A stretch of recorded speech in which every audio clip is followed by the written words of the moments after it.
What is the Israeli Defense Forces strategy?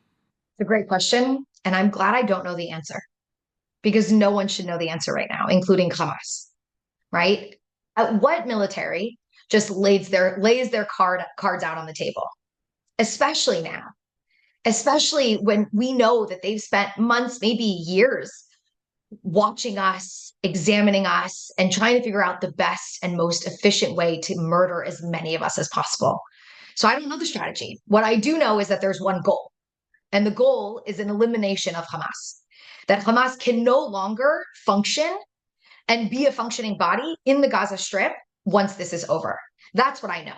The specific strategy, that's for brilliant military minds to tackle in the hopes that we will do our utmost to minimize civilian casualties on the Palestinian side, but ensure complete destruction of Hamas by the end of this operation, which tragically means that most likely innocent people are going to die. We've already seen innocent people die, and it's tragic. And the fact that we even have to say that, and people force me to have to say that, is remarkable. Of course, it's tragic.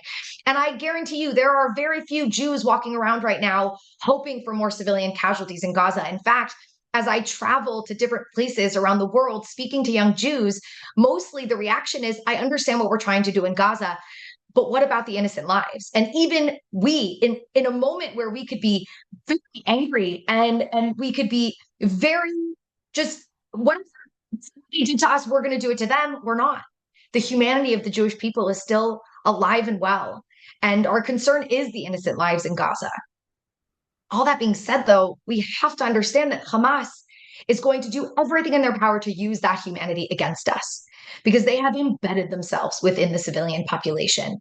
They sit on top of refugee camps, knowing beneath them are innocent people, and they taunt Israel, essentially saying, "You do it because you know that innocent people are going to die, and you know that the world is going to blame you for it, not Gaza, not Hamas, but Israel." And so I don't know the strategy, but I know our humanity. And I know that Israel will do its utmost to minimize risk, but also complete the task at hand, which means there is going to be loss of life. And it breaks my heart. It's one of the hardest things for, I think, all of us Jewish people right now to reckon with. But we also understand that we cannot continue to live alongside Hamas. They are animals. They brutalized Israelis. They tortured Israelis for hours. They chopped off the fingers of children while their parents watched. They raped women in front of their boyfriends and their husbands. They stuck a baby in an oven. And for all those people might be watching saying, didn't happen. I don't care if you believe it or not. I don't care. I know that it happened. And I have spent my life listening to people deny the Holocaust. You can deny this too, but it happened. So we're going to do what we have to do because we can't live alongside people who are behind a fence just waiting to get out because they demonstrated to us on October 7th exactly what they would do to us. What we learned on October 7th is exactly what Hamas would do, but more importantly, also what the world would do if Jews are being massacred, which is sit back and mostly do nothing. We are lucky that we have a few friends in this world who are standing up for us right now. And I hope that that support lasts. But right now, we're showing the world that Jews are not going to just sit back and take being attacked anymore.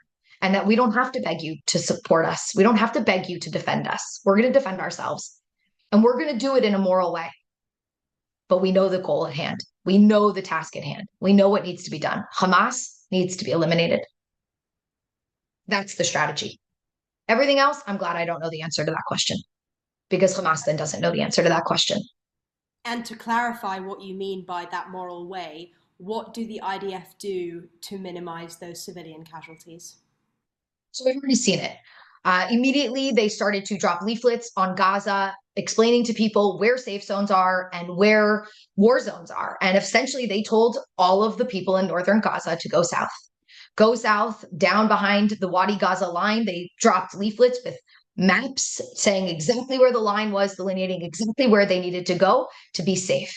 We've created humanitarian zones within the South where the hope is that we can then send humanitarian aid directly into those humanitarian zones and prevent it from being able to get into the hands of Hamas.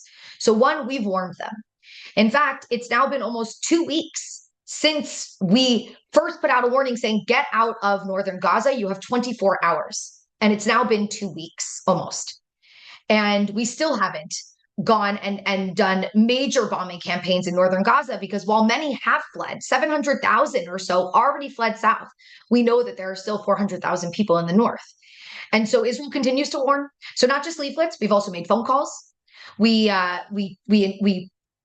call people to encourage them to move south. And what have we been hearing?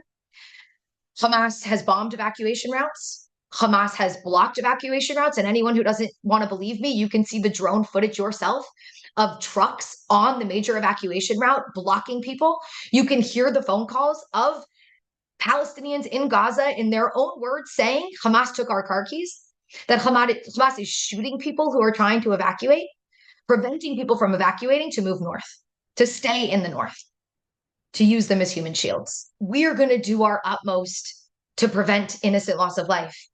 But there is no way to eliminate Hamas without it, because Hamas will do everything in their power to have as many innocent civilians of their own be killed, so that the world is doing exactly what they're going to be doing, which is saying to Israel, stop what you're doing. Stop it. You're killing too many innocent people. And you know what my response is? It's very simple. Don't tell me to stop defending myself. Tell the aggressor, tell the person who attacked me to surrender.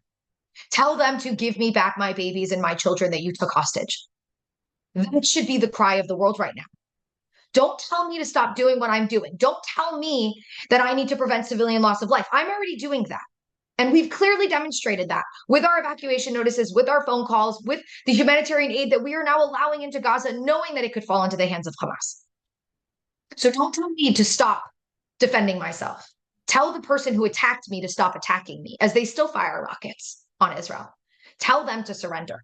If every person in this world right now rose up and said, Hamas, surrender, give up those hostages, we would be in a very different world. But they're not. They're telling the Jews to stop defending themselves.